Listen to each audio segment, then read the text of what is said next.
할렐루야, 주의 사랑으로 사랑합니다.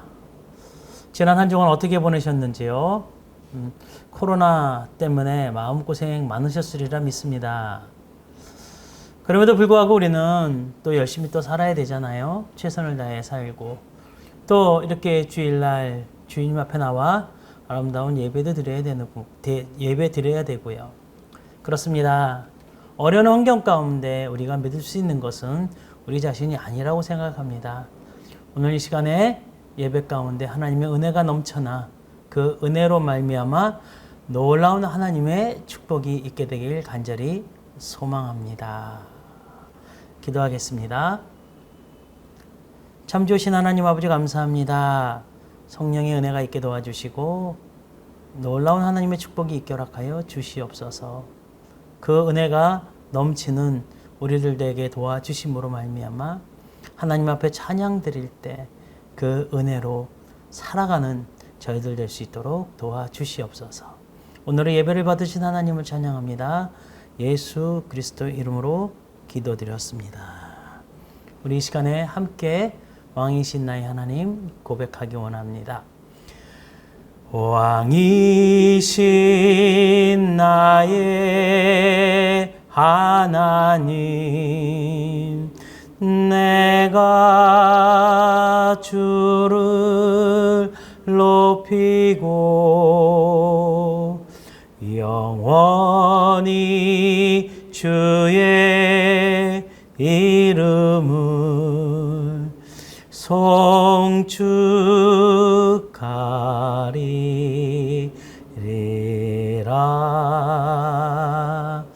왕이신 나의 하나님,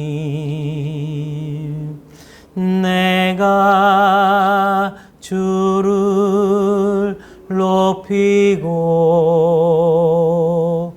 영원히 주의 이름을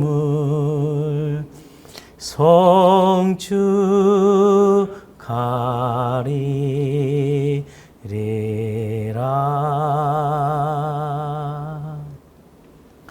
전능하사 천지를 만드신 하나님 아버지를 내가 믿사오며 그 외아들 우리 주 예수 그리스도를 믿사오니 이는 성령으로 잉태하사 동정녀 마리아에게 나시고 본디오 빌라도에게 고난을 받으사 십자가에 못 박혀 죽으시고 장사한 지 사흘 만에 죽은 자 가운데에서 다시 살아나시며 하늘에 오르사 전능하신 하나님 우편에 앉아 계시다가 저리로서 산자와 죽은 자를 심판하러 오시리라.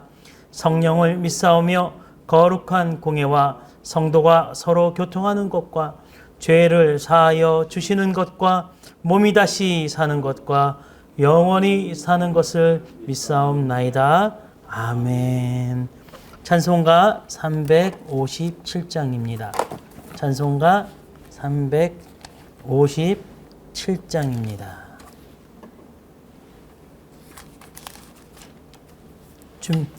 주 믿는 사람이 일어나 주 믿는 사람이 일어나 다 힘을 합하여 이 세상 모든 마귀를 다쳐서 멸하세.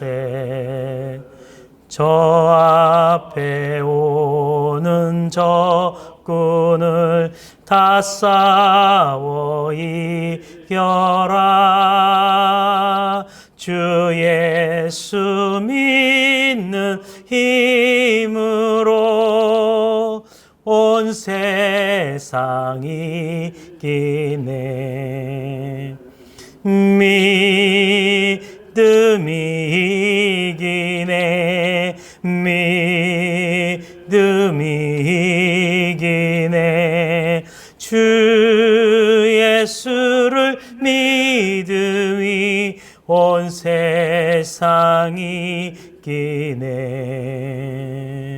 온 인류 마귀 계율로 큰 죄에 빠지니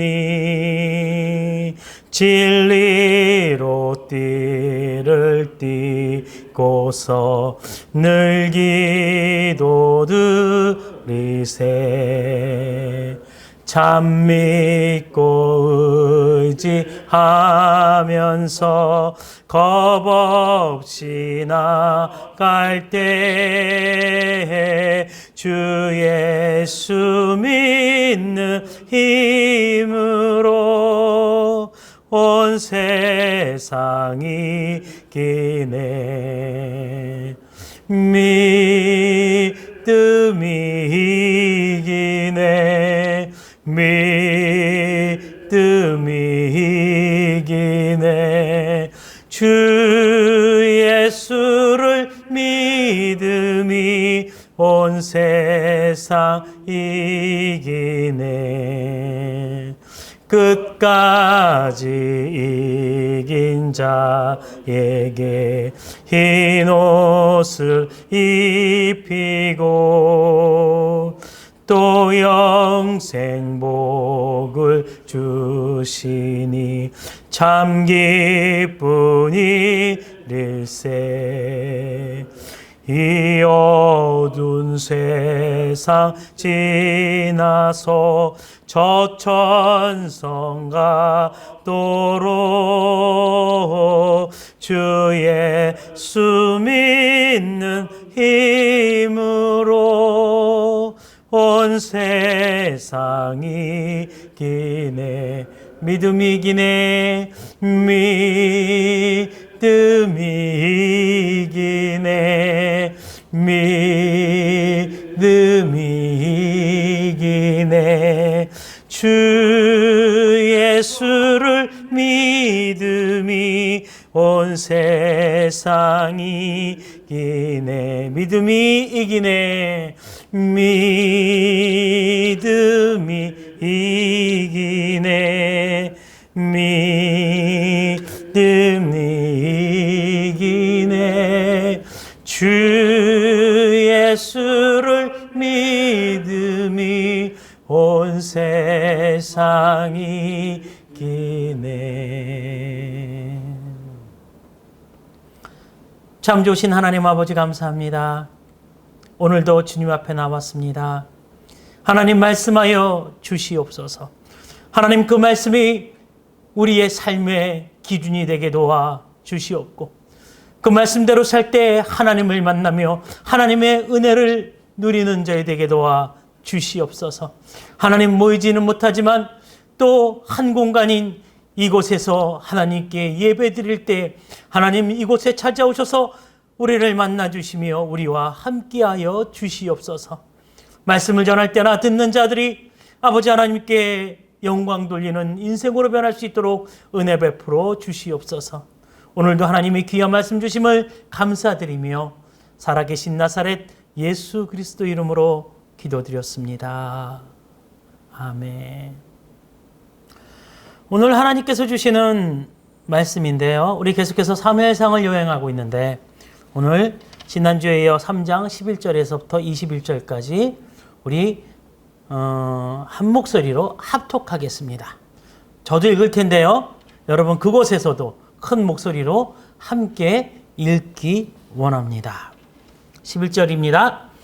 여호와께서 사무엘에게 이르시되 보라 내가 이스라엘 중에 한 일을 행하리니 그것을 듣는 자마다 두 귀가 울리리라. 내가 엘리의 집에 대하여 말한 것을 처음부터 끝까지 그날에 그에게 다 이루리라. 내가 그의 집을 영원토록 심판하겠다고 그에게 말한 것은 그가 아직 죄악 때문이니 이는 그가 자기의 아들들이 저주를 자청하되 금하지 아니하였음이니라.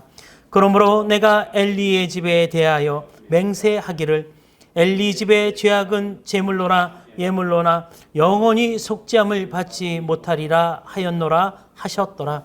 사무엘이 아침까지 누웠다가 여호와의 집의 문을 열었으나 그 이상을 엘리에게 알게 하기를 두려워하더니 엘리가 사무엘을 불러 이르되 내 아들 사무엘아 하니 그가 대답하되 내가 여기 있나이다 하니 그가 이르되 내게 무엇을 말씀하셨느냐 청하노니 내게 숨기지 말라 내게 말씀하신 모든 것을 하나라도 숨기면 하나님이 내게 벌을 내리시고 또 내리시기를 원하노라 하는지라. 사무엘이 그것을 그에게 자세히 말하고 조금도 숨기지 아니하니 그가 이르되 이는 여호와이시니 선하신 대로 하실 것이라 하니라. 사무엘이 자라매 여호와께서 그와 함께 계셔서 그의 말이 하나도 땅에 떨어지지 않게 하시니 단에서부터 브엘세바의 온 이스라엘이 사무엘은 여호와의 선지자로 세우심 입은 줄을 알았더라. 여호와께서 실로에서 다시 나타나시되 여호와께서 실로에서 여호와의 말씀으로 사무엘에게 자기를 나타내시니라. 아멘. 여러분, 우리에게는요 누구나 장점과 단점이 있습니다. 그래서 많은 사람들이요 장점을 살리려고 무진장 애를 쓸 뿐만 아니라 그 단점을 보완하려고도 무지 애를 쓰는 모습들을 보게 됩니다. 저 또한 그것이 옳다고 생각해서요 단점을 적고 단점을 적었지요. 그리고 장점은 계속 부각시키고 단점은 계속해서 장점화하려고 했어요. 쉽던가요? 여러분들도 한 번 정도는 해보셨을 거예요. 어렵습니다. 그런데 언제부턴가 나는 단점을 보완하려 하지 않게 되더라고요. 왜냐하면 약점이 장점이 되고 장점이 도리어 단점이 될 수가 있다는 생각이 들었고요. 또 실질적으로 삶을 살면서 그렇게 된 적도 있었어요. 왜냐하면 나의 단점은 나의 장점과 같이 성장하는 것을 제가 삶을 통해 발견했거든요. 그것은요 아주 간단합니다. 왜죠? 내 장점이 때로는 단점이 되고 단점이 장점이 되는데 언제 그렇게 되느냐? 바로 그것은 상대적인 사람을 만났을 때 그렇게 된다라는 거죠. 예를 들어 이런 것입니다. 여러분, 장점과 단점이 절대적인 걸까요? 아니에요. 그런 어떤 사람을 만났을 때는요, 그것이 내가 잘하는 것이 내 장점이 될 수가 있어요, 분명히. 그리고 그 사람에게는 내가 못하는 것들이 단점이 될 수가 있어요. 반면에 또 내가 어떤 다른 사람을 만났는데 내 장점을 싫어하더라고요. 그리고 나의 단점을 좋아하더라고요. 아, 그렇구나. 어떤 상대적인 사람을 만났을 때 장점과 단점이 뒤바뀌고 바뀔 때가 있구나. 즉 절대적이지 않을 때가 있다라는 것입니다. 그래서 단점을 이렇게 이야기해 나곤 합니다. 상대방의 공유되지 못한 나의 장점을 단점이라고 한다. 뭐라고요? 상대방에게 공유되지 못한 나의 장점이요, 공유되지 못하면 뭐가 되는 거예요? 단점이 되는 거예요. 단점이. 즉 우리가 가지고 있는 단점도, 이 말을 뒤집어서 얘기하면 그 단점도 어떤 시점과 환경에서는 장점이라는 거죠. 즉 다시 한번 풀어 얘기하면 우리에게 단점은 있다 없다? 없다라는 것입니다. 여러분, 여태껏 여러분 단점을 가지고 고민해 왔어요. 그 단점을 어떻게 풀어야 되는지 진짜 고민해 왔어요. 그러지 마시기 바랍니다. 여러분의 단점은요, 단점이 아니에요. 장점입니다. 따라합시다. 나에게는 장점밖에 없다. 나에게는 장점밖에 없다. 사랑하는 성도 여러분, 나는 단점이 많이 있어. 사회생활이 힘들다고 생각하시는 분들이 혹시 계십니까? 내 자녀들은 단점이 너무 많을 것 같다라고 생각하시는 분들이 있을까요? 그런데 그것이 아닙니다. 그 단점은 다른 사람과 공유하지 못하는 거예요. 즉 뭐냐면 독특한 나의 장점이에요. 남들이 따라할 수 없는 나만의 독특한 거예요. 어쩌면 그 단점은 여러분들을 장점화시킬 수 있는 가장 좋은 무기가 될 수 있다는 것입니다. 생각을 바꾸십시오. 여러분의 단점은 단점이 아니라 장점이라는 사실입니다. 여러분, 사무엘서를 볼 때 반드시 알아야 될 전제 조건이 있는데요. 성경에서 사무엘상의 위치예요. 사무엘상하가 어느 위치에 있냐가 중요한 거죠. 그러면 사무엘상은요, 앞에 뭐가 있어요? 룻이 있어요. 그 룻기가 있어요. 그 다음에 뭐가 있어요? 사사기의 룻기, 사무엘상하, 이렇게 되어 있는 것입니다. 즉 연대기적 시간적인 흐름에 따라 볼 때 이 사무엘은요, 사사기 다음에 붙는 거예요. 제가 무슨 말씀을 드리고자 하냐면 사무엘이 사사시대를 마무리하는 마지막 사사라는 거죠. 그래서 사무엘상에는 사무엘 이야기 다음에 그 다음에 이스라엘 왕에 대해서 얘기가 나와요. 이스라엘 왕이 초대 왕이 누구죠? 사울. 또 두 번째 왕이 누구죠? 이스라엘을 통일한 다윗이 나오게 되는 것입니다. 그렇게 사무엘은요, 사역하는 게 있어요. 이런 의미에서 사무엘에게는 몇 가지 주된 사역이 있는데 그 중 하나가 왕을 세우는 거예요. 왕을 세우는 거. 또 하나가 무너진 하나님 말씀을 세우는 거예요. 그리고 하나님께 예배드리는 영적 각성을 위해 헌신하는 사역을 했다라는 거죠. 뭐라고요? 다시 한번 정리합니다. 사무엘은요, 세 가지 큰 사역을 해요. 왕을 세웁니다. 두 번째, 무엇을 하냐면은 무너져 있는 하나님 말씀을 회복시켜요. 제가 이 두 번째 이야기를 오늘 할 거예요. 또 세 번째는 뭐죠? 영적인 각성함을 일으켜 세우는 그런 일들을 합니다. 사사시대에는 이스라엘의 왕이 있지가 않았어요. 다른 말로 얘기하면 신탁 통치라고 할 수 있죠.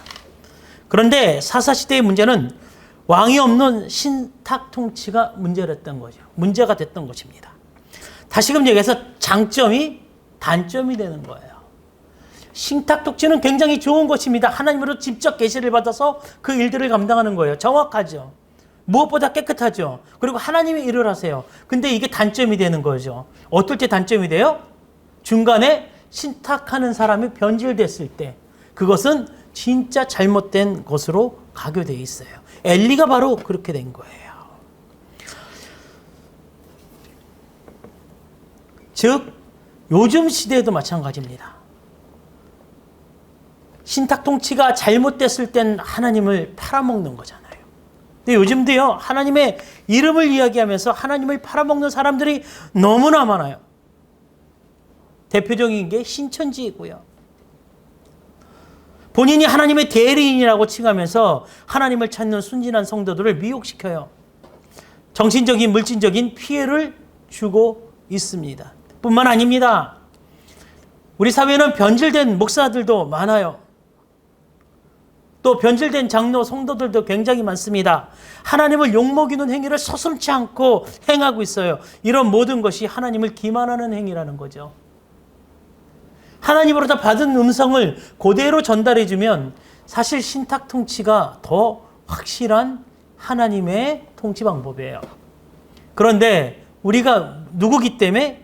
인간이기 때문에 우리는 그럴 수 없다라는 거죠. 여기서 오늘 지금 말씀을 증거하는 저도요, 마찬가지입니다. 지금은 온전하게 서 있지요. 하지만 늘 언제나 하나님 앞에 기도해야 돼요. 왜죠? 변질되지 않게 기도해야 되는 것입니다. 인간은요, 바뀌기 때문에. 제가 가장 무서운 거예요. 여러분, 저는 물질이 안 무섭습니다. 저는 사람이 안 무서워요. 하지만 나 자신이 변질되는 것을 가장 힘들어하고 무서워하는 사람이라는 거죠. 그래서 사사가 통치했던 신탁시대를 한마디로 정의하잖아요. 뭐죠? 사사기 21장 마지막 절에 25절 이렇게 돼 있어요. 그때 이스라엘 왕이 없으므로 사람이 각기 자기의 소견에 옳은 대로 행하였더라. 여러분, 사사기 1장부터 쭉 마지막 장까지 21장까지요. 하나님의 신탁을 받으면서 하나님의 역사를 이루어가요. 그런데 결론이 뭐예요? 그 모든 선지자들이 자식들이 뭐라고요? 자기 소견대로 행했대요. 제대로 하나님의 뜻을 받들다가도 변질이 되어 하나님을 욕먹이는 거예요. 그게 바로 우리 인간의 모습이고요. 그 성경도 마찬가지예요. 왕이 없었대요. 자기 제각기 소견대로 행하였대요. 잘 생각해 보시기 바랍니다. 진짜 이스라엘 왕이 없었을까요? 아닙니다. 우리가 말씀 전에 예배를 시작할 때 우리가 부르는 임재 찬양이 있어요. 여러분, 그때 우리가 어떤 고백하죠?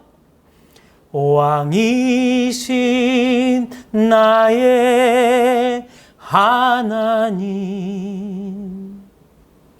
내가 주를 높이고 영원히 주의 이름은 송축하리라.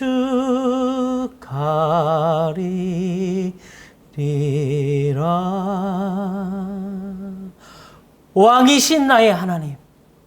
여러분, 신탁 통치의 대표적인 게 왕이 하나님이라는 거죠. 사사시대 이스라엘의 세상에 말하는 그런 왕이 없었을 수도 있어요. 그러나 진정한 왕이신 하나님은 분명히 지금도 살아 계신 거죠. 그때도 살아 계셨습니다. 여러분, 하나님이 우리의 왕이십니다. 그리고 지금도 우리와 함께 계시며 우리를 다스리시는 분이시다는 거죠. 뭘 통해요? 말씀을 통해. 하나님은 말씀을 통해 이야기하시는 분이시라는 사실입니다. 그래서 엘리가 아닌 사무엘에게 하나님은 찾아가셔서 사무엘아, 사무엘아라고 부르신 거예요. 왜 부르셨을까요? 지난주에 말씀드렸죠. 말씀하시려고. 그런데 재밌는 게 있어요. 오늘 성경을 읽다 보면 분명히 대제사장은 엘리인데 왜 하나님은 엘리에게 불러 이야기하지 아니하시고 사무엘에게 이야기하실까요? 저는 첫째 그것이 궁금하더라고요. 분명히 제사장은 엘리인데 왜 어린 사무엘을 불렀을까요? 그것은 바로 아까도 얘기했지만 엘리가 하나님을 기만한 대표적인 사람이었기 때문입니다. 질문 하나 드립니다. 엘리는 하나님의 음성을 들을 수 있는 사람이었을까요? 아니면 하나님의 음성을 들을 수 없는 사람이었을까요? 지난주 말씀을 보면 사무엘이 하나님의 음성을 인식하지 못하고 엘리를 찾아갑니다. 그때 엘리가 이렇게 얘기합니다. 9절 말씀인데요. 3장 9절. 엘리가 사무엘에게 이르되 가서 누웠다가 그가 너를 부르시거든 내가 말하기를 여호와여 말씀하옵소서 주의 종이 듣겠나이다 하라 하니 이에 사무엘이 가서 자기 처소에 누우니라. 그가 너를 부르시거든 여호와여 말씀하옵소서. 여러분, 이 표현은요 경험자의 표현이에요. 하나님의 음성을 들었을 거예요. 엘리도 변질되기 전에는 대제사장의 역할들을 감당했죠. 대제사장의 역할은 하나님의 음성을 들어 백성에게 선포하는 역할들이에요. 분명히 들었어요. 근데 지금은요 하나님이 엘리에게 찾아가지 아니해요. 그렇습니다. 엘리는 하나님을 알고 하나님의 음성을 들을 수 있었습니다. 이 말의 의미는 엘리는 하나님이 실존하시고 살아계시다는 것을 알고 있었다는 거죠. 이게 굉장히 중요한 대목이에요. 그럼에도 불구하고 엘리는 자식들이 하나님께 범죄하며 그 하나님께 죄를 범하는 것에 민감하게 반응하지 않아요. 여러분, 말이 돼요? 하나님의 실존적으로 살아계시다는 것을 체험한 사람이 자식들이 하나님께 범죄하면 모든 온갖 것을 동원해서 자식들을 말려야 되는 거예요. 그러나 엘리는 자녀들의 죄악에 관용을 베풉니다. 그로 인해 엘리는 하나님께 죄를 짓게 되는 거예요. 이게 오늘 읽었던 본문 13절에 나오는 거예요. 저와 함께 읽기 원합니다. 우리의 눈으로 확인할 거예요. 내가 그의 집에 영원히 심판하겠다고 그에게 말한 것은 그가 아는 죄악 때문이니 이는 그가 자기의 아들들이 저주를 자청하되 금하지 아니하였습니다.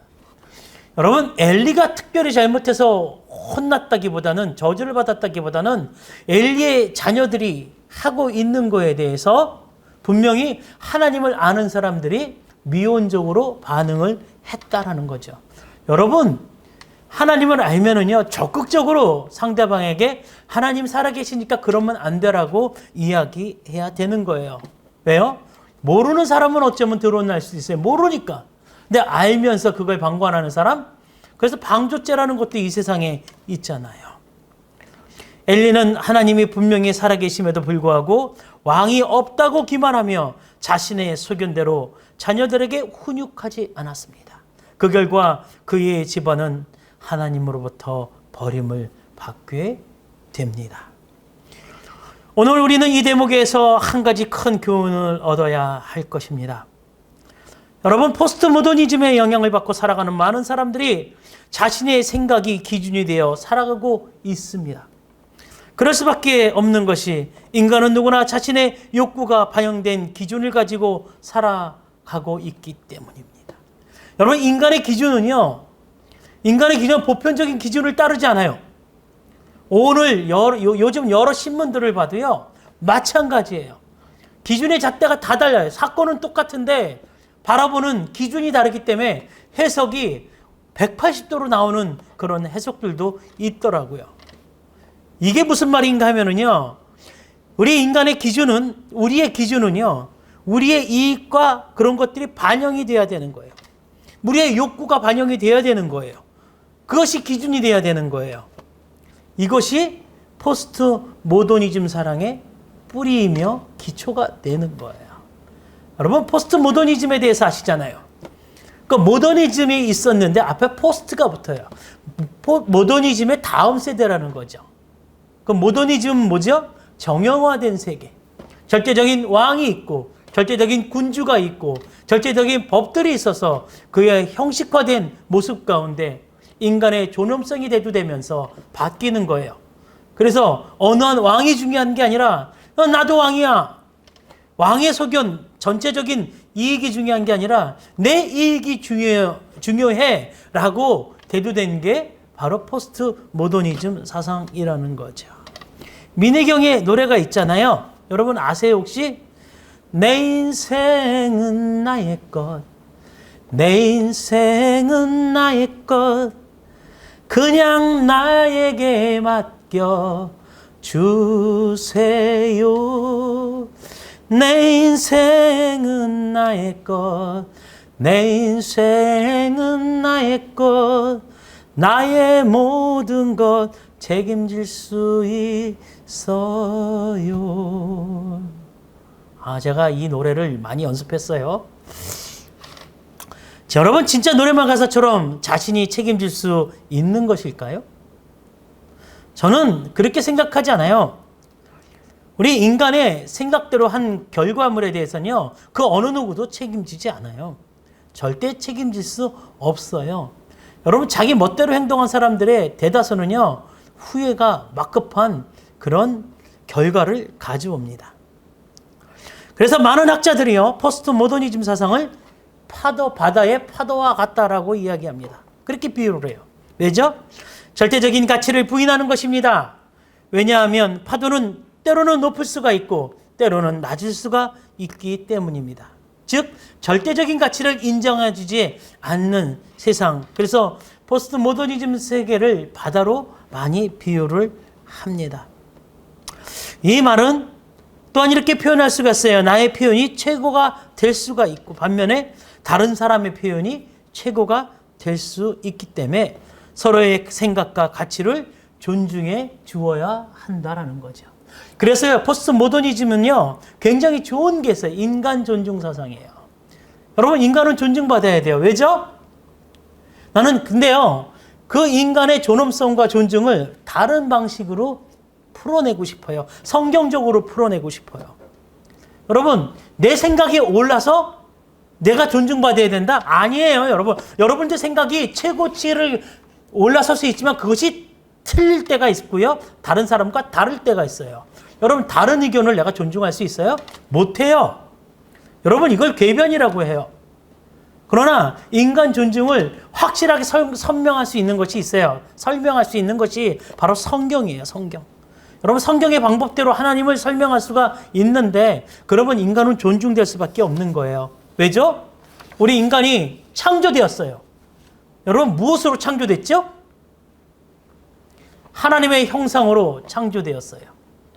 제가 진화론을 안 믿는 이유가 뭐냐면요. 여러분 원숭이를 존중하세요? 동물보호감은 존중하겠죠. 여러분 우리가 원숭이로 변해서 인간이 되었다면 존중 안 해줘도 돼요. 원숭이랑 똑같이 대해줘도 돼요. 왜죠? 우리 조상이니까. 근데 안 그렇거든요. 여러분 존중이라는 개념은요. 진짜 절대적인 가치로 그 사람을 떠받들어주는 것이 존중인데 그 존중은 어디에서부터 오냐면 우리가 하나님의 형상을 닮았다는 거예요. 하나님의 형상을 닮은 사람. 그래서 하나님으로부터 존중받을 수밖에 없다라는 것입니다. 여러분 어렵게 산 사람들도 존중해야 되고요. 많이 못 배운 사람도 우리는 존중해야 되고요. 또 우리들이 보편적으로 봤을 때 아니다라는 사람들도 우리는 존중해야 돼요. 왜죠? 거기에 이유가 없어요. 단 하나가 있다면 나와 그 사람은 누굴 닮았다고요? 하나님을 닮았기 때문이에요. 내 의견과 가치를 존중해 주기 위하여 사람을 존중해 주는 것이 아니라는 거죠. 그러면 나와 다른 의견을 내면 그 사람 무시해도 되겠네요. 그것이 아니라는 것입니다. 인간의 존엄성은 우리가 하나님을 닮았기 때문에 그렇게 되는 것입니다. 누구도 파도를 보고 안정되다고 말하지는 않습니다. 파도가 잔잔하게 있는 바다가 잔잔하게 있어서 파도가 거의 치지 않는 것 같아 보이지만 실로 배를 타고 나가서 있으면은요 울렁울렁 배멀미를 하게 돼요. 왜죠? 바다는 우리에게 안정된 모습을 주지 못하기 때문이에요. 여러분 이 말은 무엇인가? 내 의견과 내 주장만 내세우는 사람은요 안정된 삶을 살 수가 없다라는 거예요. 그래서 우리는 보편타당한 것들을 따라가야 되는 것입니다. 즉 자신의 소견대로 그것을 기준으로 살아간 사람들은 안정된 삶을 살 수가 없기 때문에 우리에게는 보편적인 그런 기준으로 살 때 많은 사람들이 흔들림 없이 안정됨을 추구할 수 있게 된다는 거죠. 하나님은 그래서 자신이 기준인 엘리에게 말씀을 하지 아니하시고 하나님이 기준인 사무엘에게 말씀하고 계신 거예요. 이제 이해되시겠습니까? 엘리는 자기가 기준이에요. 그래서 자녀들에게 뭐라고 하지 않아요. 자기 기준에 그것은 큰 죄가 아니거든. 근데 하나님이 봤을 땐 엘리의 자녀들이 한 것은 굉장히 큰 죄가 되기 때문이에요. 그래서 하나님은 이야기하세요. 내가 엘리한테 얘기 안 한다. 얘기해봤자 자기 기준으로 받아들이니까. 그러나 하나님을 바라보고 하나님의 마음을 가진 깨끗한 세마포의 마음을 가진 사무엘에게 이야기하면 사무엘은 그 이야기를 들을 것이다. 여러분 사무엘이요. 오늘 성경에 보면 뭐라고 됐어요? 정직하고 올바르게 하나도 빠짐없이 엘리에게 이야기해 주는 거예요. 자, 하나님은요. 이러한 하나님이 기준이 된 정직한 자에게 오셔서 말씀해 주시는 거예요. 사랑하는 성도 여러분, 하나님 말씀을 기준으로 사시기 바랍니다. 왜 하나님 말씀을 기준으로 삼아야 하냐면 자기 소원대로 살아가는 사람의 미래는 불확실하지만 하나님의 말씀이 기준이 되는 사람은 확실한 미래를 가지게 되기 때문이죠. 여러분 미래의 주인이 누구예요? 하나님이에요. 그럼 확실한 미래를 이어나갈 수 있는 그 하나님의 말씀이 기준이 될 때 우리의 삶의 미래는 보장이 되어지는 거예요. 우리 19절, 20절 함께 읽겠습니다. 여러분들도 그 자리에서 큰 소리로 읽기 원합니다. 시작. 사무엘이 자라매 여호와께서 그와 함께 계셔서 그의 말이 하나도 땅에 떨어지지 않게 하시니 단에서부터 브엘세바까지의 온 이스라엘이 사무엘은 여호와의 선지자로 세우심을 입은 줄을 알았더라. 여러분, 우리의 미래가 확실하다는 것은 뭐죠? 온 이스라엘 사람들이 사무엘이 누군지를 알게 돼요. 여기서 하나님이요, 사무엘이 얘기한 것에 그의 말이 하나도 땅에 떨어지지 않게 하시니라는 것에 주목해야 돼요. 이 표현을 두 가지로 해석할 수가 있어요. 첫째는 엘리 가정에 대한 사무엘에게 하셨던 말씀이 모두 정확하게 이루어진다는 표현입니다. 둘째, 하나님이 사무엘이 사역하는 동안 나타나셔서 그에게 가르쳐준 말씀이 하나도 땅에 떨어지지 않는다는 것을 의미합니다.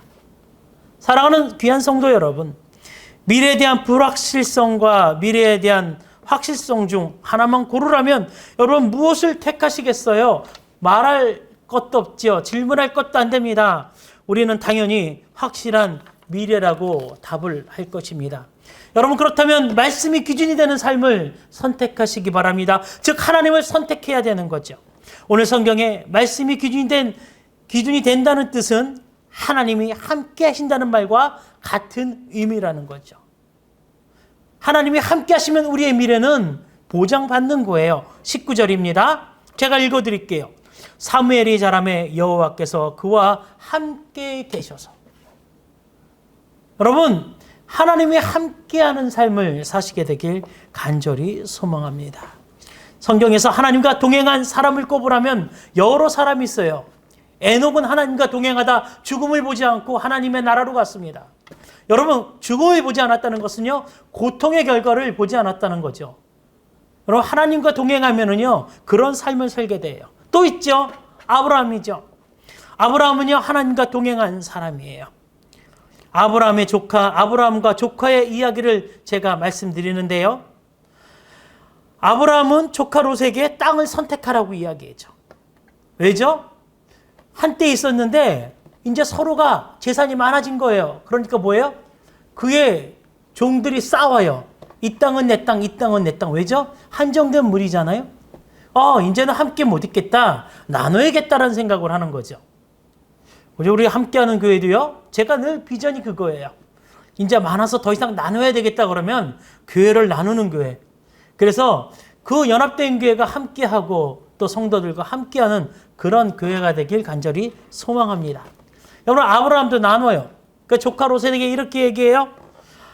이제 우리가 나눠야 된다. 그러니까 조카 롯아, 너가 선택해. 너가 좌하면 나는 우하고 네가 우하면 내가 좌할게. 그러자 조카 롯은요, 뭐예요? 주위를 두리번 봅니다. 그리고요, 아주 기름지고 멋있어 보이는 땅을 소알 땅이라는 곳을 선택해요. 그 소알 땅에는요, 소돔과 고모라가 있어요. 아직 그곳이 범죄되어 하나님 앞에 멸망하기 전의 땅인데요. 굉장히 아름다운 땅이라고 하더라고요. 조카 롯은 그 땅을 선택합니다.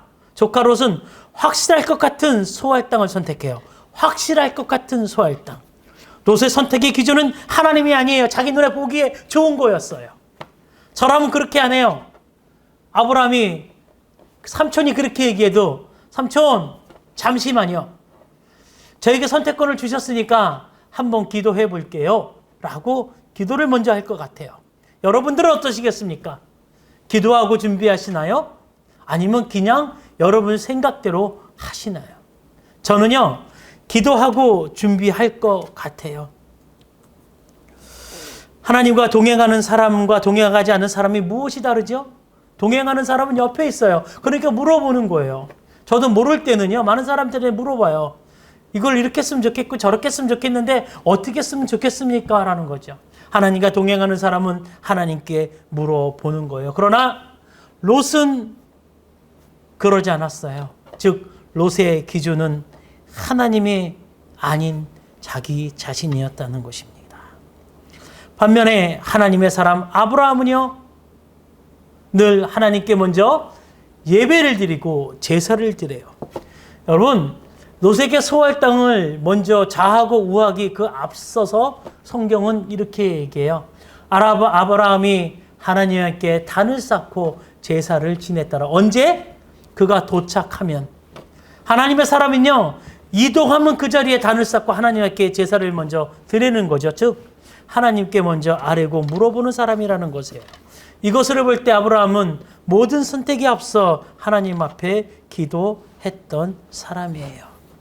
하나님과 동행한다는 것은 하나님의 말씀에 순종하며 하나님 자녀답게 사는 것, 그것이 아닐까. 그리고 늘 주님과 기도하는 것이 아닐까 저는 생각해 봅니다. 아브라함은 롯이 선택한 나머지 땅을 선택합니다. 그의 선택은 순종이었습니다. 그리고 화평이었어요. 자신보다 약한 롯에게 선택권을 주는 너그러움이었습니다. 배려였습니다. 양보였습니다. 아브라함이 이렇게 할 수 있었던 것은 아브라함과의 늘 동행함이었습니다. 아브라함은 옮기는 장소마다 하나님께 단을 쌓고 예배를 드리며 하나님의 이름을 불렀습니다. 나의 영원하신 기업 생명보다 귀하다. 나의 갈 길 다가도록 나와 동행하소서. 주께로 가까이 주께로 가오니 나의 갈 길 다가도록 나와도 행하소서. 세상 부귀 아니람과 모든 명예 버리고 험한 길을 가는 동안 나와도 행하소서. 주께로 가까이 주께로 가오니 나의 갈 길 다가도록 나와도 행하소서. 어두운 골짝 지나가며 험한 바다 건너서 천국 문에 이르도록 나와도 행하소서.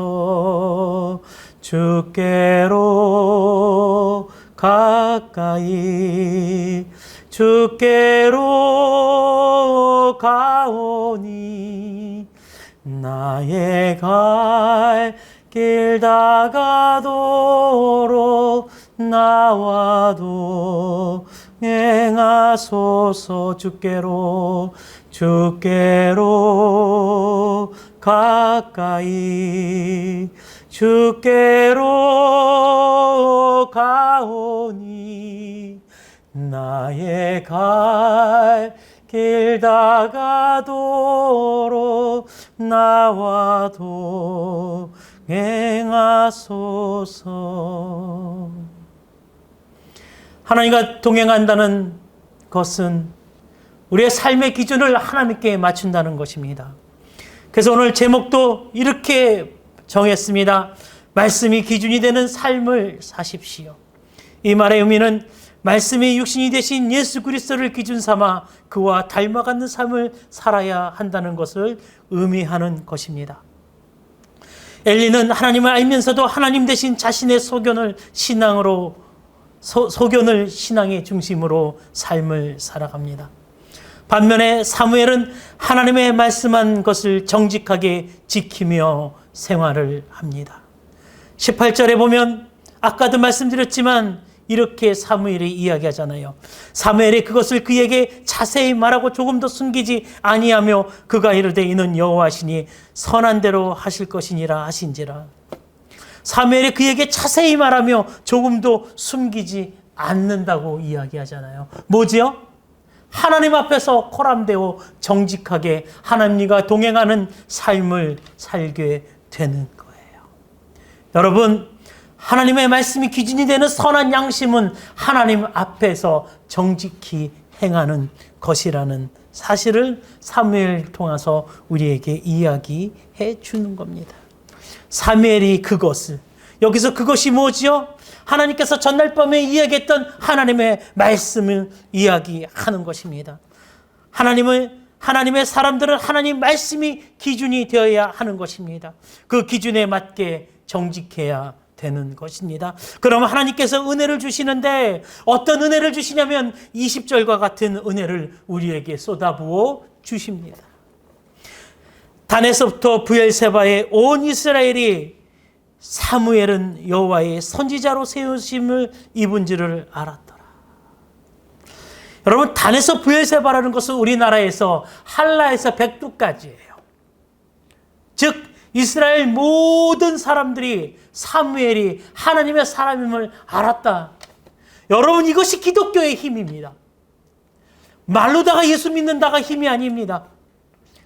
하나님의 사람들은 하나님께서 부여한 그 은혜로 말미암아 저 사람은 하나님의 사람이야, 저 사람은 하나님이 이끄는 사람이야, 그것들을 깨닫게 되어지는 것입니다. 여러분, 그래서요, 믿음은 수동태고 은혜도 수동태요. 내가 은혜 받으려고 능동적으로 움직이는 게 아니에요. 내가 구원받으려고 능동적으로 얘기에 대해서 구원되는 게 아니에요. 구원과 은혜는 되어지는 거예요.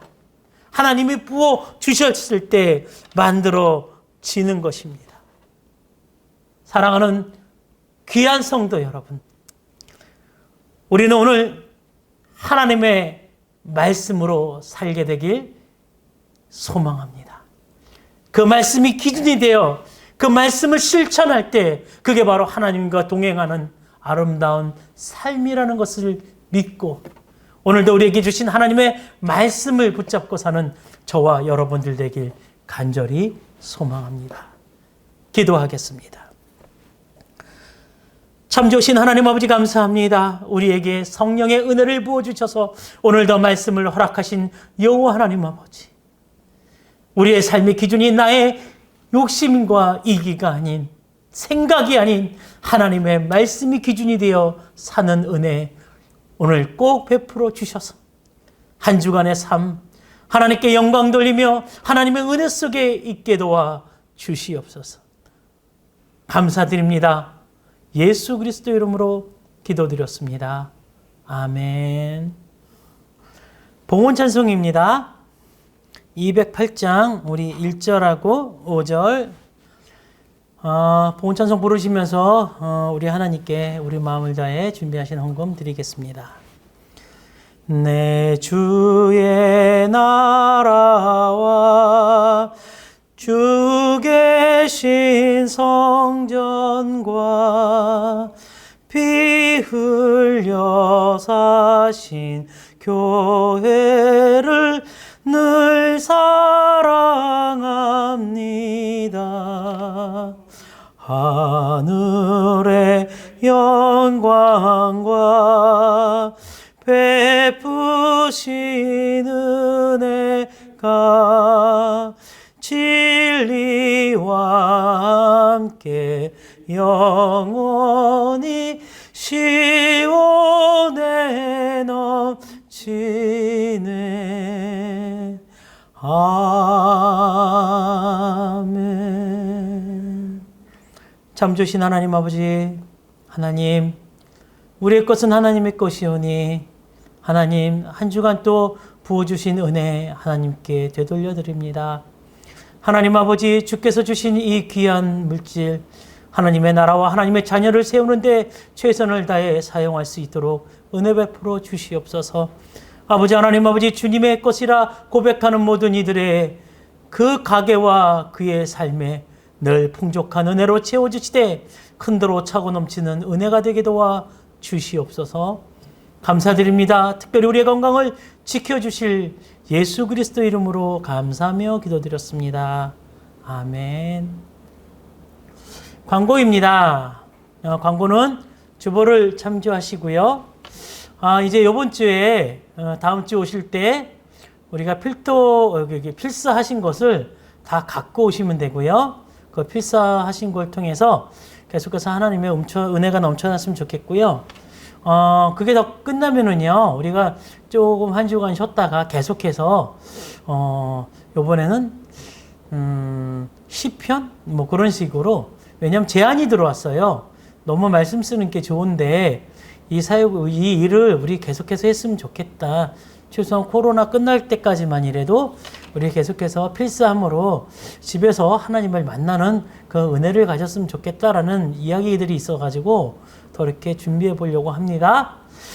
여러분 기도해 주셔서 무사히 금식 마쳤고요. 이제 교회가 세워질 수 있도록 좀 열려야 될 것들이 있는데 그걸 위해 기도해 주시고 특별히 이제 융자 부분이나 아니면 여러 가지 부분 놓고 여러분 기도해 주시면 좋을 것 같습니다. 하나님의 선한 뜻대로 움직일 수 있도록 저를 위하여 꼭 기도해 주시기 바랍니다. 네, 감사드립니다.